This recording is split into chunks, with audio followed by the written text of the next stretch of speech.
What's up, guys? I haven't made a video in a few days because it's been cold and I haven't been fishing. I mean, it's been not just Florida cold like I usually say, it's just been cold. Our water, we're on the Butler Chain today. I fished a tournament, a UCF, University of Central Florida fundraising tournament yesterday with Lee Smith, a buddy of mine who fishes for UCF. We fished it down on the Kissimmee chain, and water was 49 degrees. In my 20-year career, I've only seen water in the 40s twice, ever. We ended up with 4 little fish that weighed 9, 13, I think it was, somewhere around in there, and came in 4th out of 26 boats. 15 pounds won it, which is horrible for the Kissimmee chain. It's just because the water's so cold. But we're here at the Butler chain this morning because Butler has deeper, clearer water with deep grass. The water's almost 56 degrees here. We've already caught 2 small ones. We're shiner fishing. We're starting out shiner fishing because the water's so cold. I only got 2 dozen shiners, so we should run through those pretty quick once these fish wake up. And we're gonna spend the rest of the day fishing artificial lures. But I'm fishing with Sean from Louisiana. I fished with him before. He's a good fisherman. So, oh, actually we got one going right now on a shiner. Here you go. Backlash a little bit.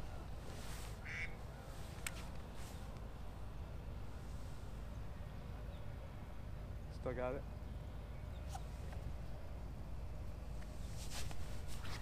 And we got one on.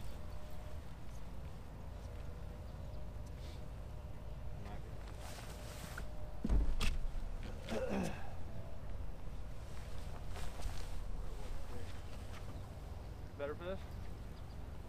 A little bit better. A couple pounds. Look how fat that joker is. Hooked him right in the handle.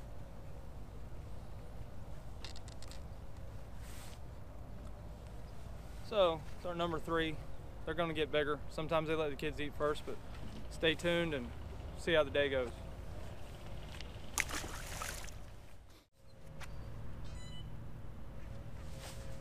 There you go.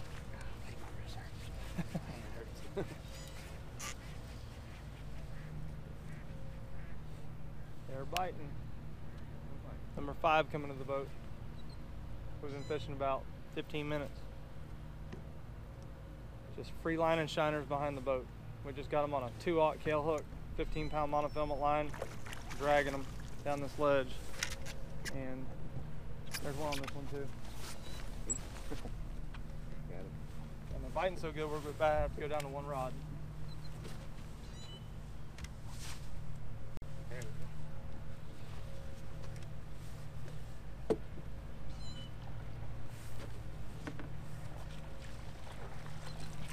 A lot of these little male bass staging up.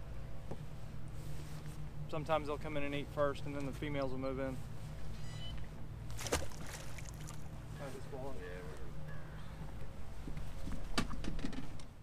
He just got hit out in 18 feet of water. A lot of these fish are suspended because the water's so cold. That fish, if he catches it, came out of 18 feet of nothing. Yeah, he was just eating.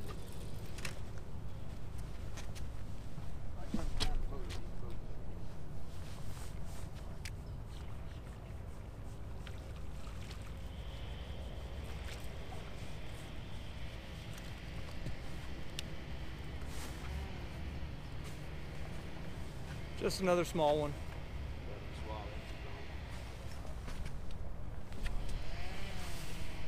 He's got a shiner in his throat still too. Does he really? Well, that ain't that's not one of ours because it's so orange. No, here's my shiner right here. Yeah. He's still alive. This is just. You want to try to reuse him or not? Yeah, if you can get like you think swim. So we just caught this fish on a shiner. Our shiners are all cured out, but if you look in the, I don't know if you can see that in the camera, but in the throat of this fish is another shiner tail. I don't know where he was going to put the one he just ate of ours, but he was trying. See ya. I think that's number 7. Any bites out there people are the other day. Cold set in.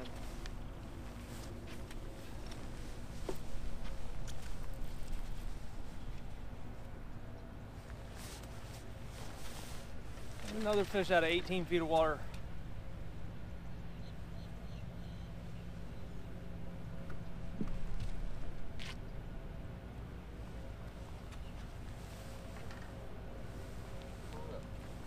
So we're running these shiners on a free line because when you put these shiners in the water, they're going to go down wherever they're comfortable. And wherever they're comfortable, whatever water level that is, maybe right where the thermocline is, right where it starts to warm up, that's where the fish are going to be. So I don't have a sinker on them to get them down further. I'm just letting them go wherever they want.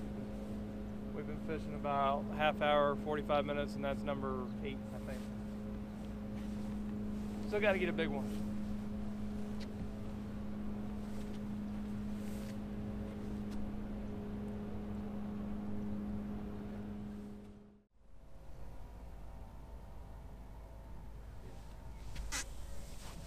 There you go. Ooh, is that a good one?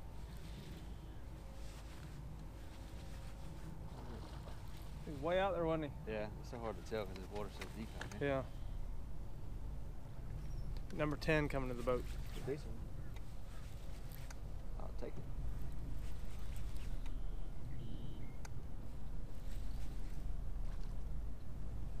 Came up and got my dead shiner. Yeah, nothing goes to waste.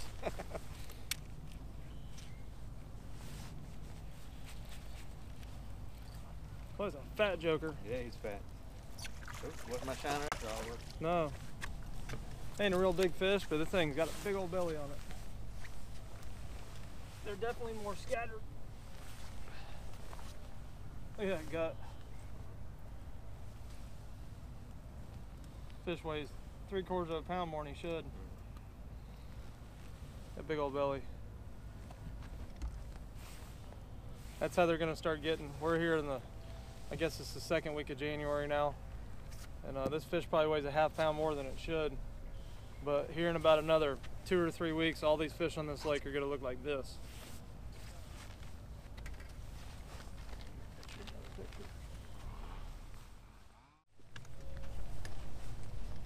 We are catching a lot more of them out here deep, just suspended though, than they were pushed up on this. What we're fishing here is we're kind of going down a shoreline, which we do a lot of offshore. If you've watched any of my videos out here, we do a lot of offshore fishing. But I guess we are offshore, about 100 yards from the nearest shoreline grass. But there's a big underwater shelf or rounded point that comes out here. I was out here a couple days ago and they were all up on top of it. It was cold and windy and sunny and they were up there feeding. But today it's overcast, it's warming up, and they're not up on it. We're just kind of randomly catching them out here in 13 to even up to 18 feet of water. But at least we're catching them. It's only 8:45 in the morning and that was number 10. We're gonna run out of live bait soon. We're gonna switch over and hit a bunch of different spots and try a bunch of different techniques. We don't have a crazy wind that we've had the past 4 or 5 days, so we'll actually be able to fish.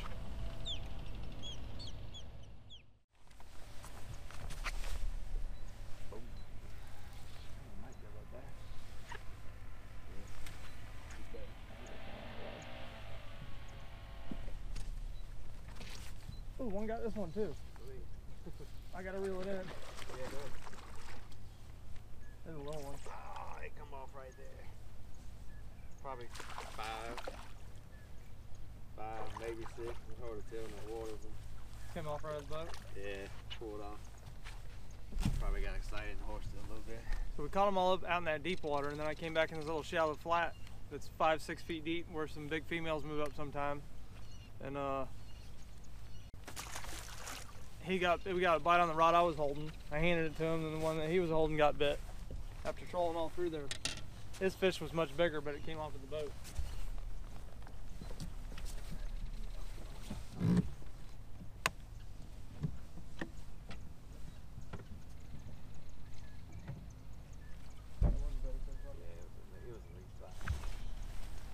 I had to reel the fish in right-handed.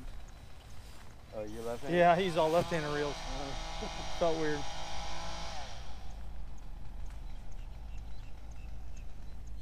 Are you left-handed then? Yeah, I'm left. I cast right-handed and reel left-handed. It's not something I tried to do. It's just kind of how it worked out.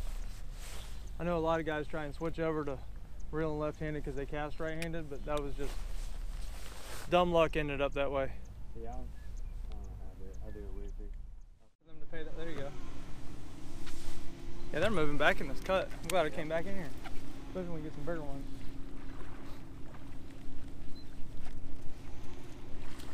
Fish are pushing bait up in this little shallow flat, which is not normal for this chain.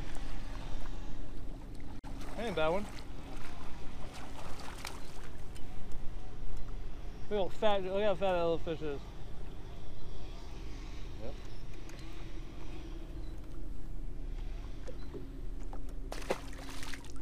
15. 15, cheap. And I'm eating a Cliff Bar. Good video. Oh, 16's on here. Alright. Take it. Looking for that 10 pounder, right? They let go? Nope.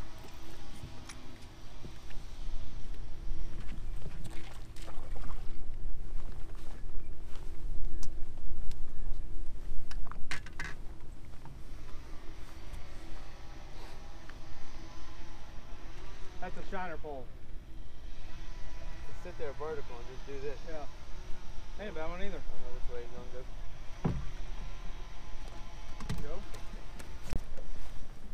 Not a bad sized fish back in here, is it? That's a nice one.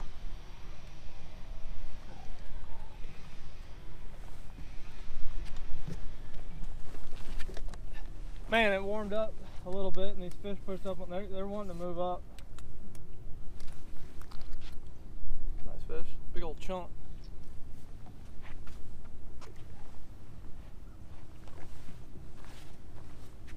Could have made some money in that tournament yesterday. I had a limit of those. Had some of these, huh? All right, 2, 3. Got it. Yeah, for 15 pounds to win on the Kissimmee chain, that's pretty bad. That's pretty bad to win anywhere in Florida. But he caught them better than everybody else. They have GPS on them. Right. Truck scan. Oh, so somebody's shiner just got blown up on us. Ooh, ooh. Nice fish. Oh, it's this one. Really? That looked like a nice fish. Thought it was yours. He looked good anyway. Yeah, he looked good blowing up like that.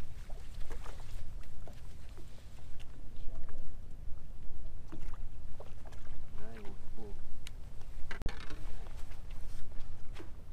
Might have a good one on. He blew the shine coming through this cut. He blew the shiner out of the water. Oh, the other one Nope, just nah, I reeled it in. Oh. I knew this one was going to probably take a little bit, so. Oh, that is a nice one. He's not a giant, but he's a nice one. Isn't that crazy seeing him down there like that? Uh-huh. Oh man, he just lost 2 pounds. While they were fighting him. Leave him in the water. Nice fish. Yes, indeed.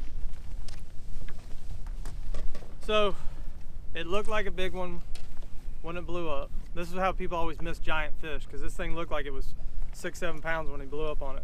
But he's about 4 pounds. It's the biggest one we've caught today, so far. Always gonna throw the so far in there. So far. Yeah, gotta stay positive. How many more Take times more we got? fish. Just We got the, just this one. just the one? Yeah.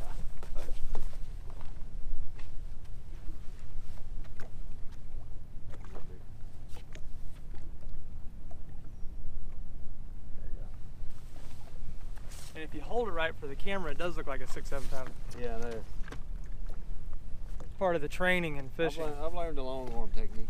Yeah. Long arm. Long arm them. Yeah, long Low arm. camera angle. Yep. Oh yeah. Make them look bigger.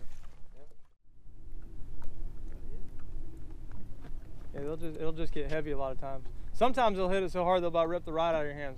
Yep. Top secret, magic grass hump.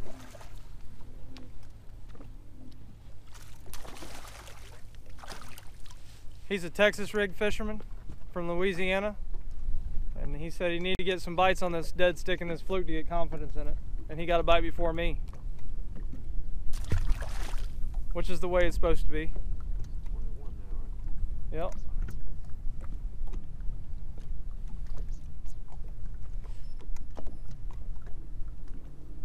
But yeah, I went out there. See, that lake is deep too. You know, you fish all your humps, you channel this. All right. See. He hadn't caught him that good. That's my buddy. Oh, really? The one we saw over there? Yeah, he's sitting way over there by that island. Oh, yeah, I saw him a while ago. He was whacking him over there last week. Tried to keep it all secretive from me. Really? Got him? Yeah. Is that a better one? Oh, that's a nice one. It's one of our better ones. See? It's not all about shiner fishing. That's right. Oh, you hooked him right in the handle. Yeah, Hard to pick him up there, isn't it? Uh-huh. See? Nice fish. Sweet. What, 3.5? Yeah. On the fluke.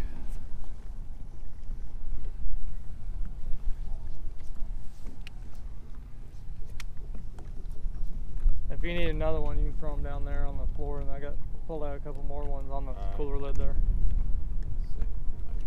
Yeah, this summer and spring I was catching them out here on a rattle trap really good. Then I stopped throwing it. That's what I was going to ask you. Right before that one hooked, I was kind of looking down at that bait. I was like, man, you don't think we can rip that through that grass? Nah, you can't. Here, you want me to show you how you got to fish them here? Hold on. So, if you just throw these things out and crank them, you will know. It's almost like you're fishing a shaky head too fast. Okay. The only way I can ever get them to bite is by doing this. Isn't that crazy? The only way I can get them to bite this thing. Fall and rise. Yeah.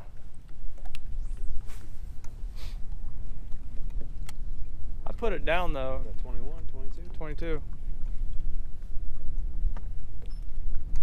you rock. That's the thing, is they always hit a fluke and we catch nice fish on them. But if people watch enough of my videos, they're going to think all I ever fish is a fluke. But I'm fishing with whatever catches them the best. Although we have been catching them on a wacky rig Senko, but you don't fish it any different than that. Yeah. You know? I would love it if they would get some good topwater action going. Some spooks and stuff like that, but it's just the wrong time of year for that.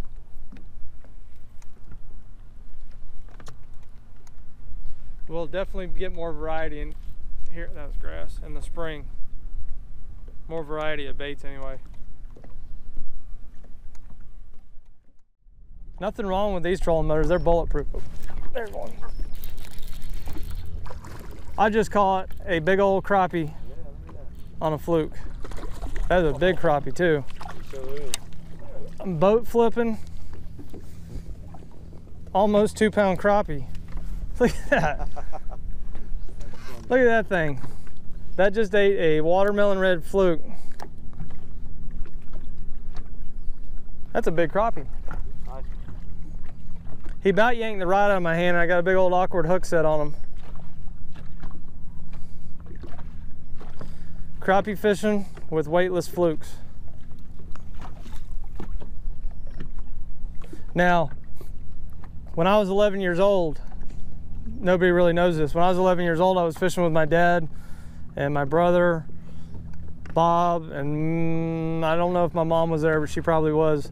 And I caught a real big crappie that I got mounted. That was about twice the size of this one. And that's what got hooked me on fishing. That's what got hooked me on fishing, and what made me decide when I was 11 years old that I was going to fish for a living, was catching a giant crappie. But I wouldn't get a crappie fish for a living. I'm going to do something no one ever does with these things. I just threw it back in the water. Because I don't feel like cleaning fish. When I'm done fishing for the day, I'm done fishing. My catch and release is about 50% conservation and about 50% laziness. Because the last thing I want to do when I'm done fishing all day is go home and clean fish. I'll go to a seafood restaurant and get me some mahi or something.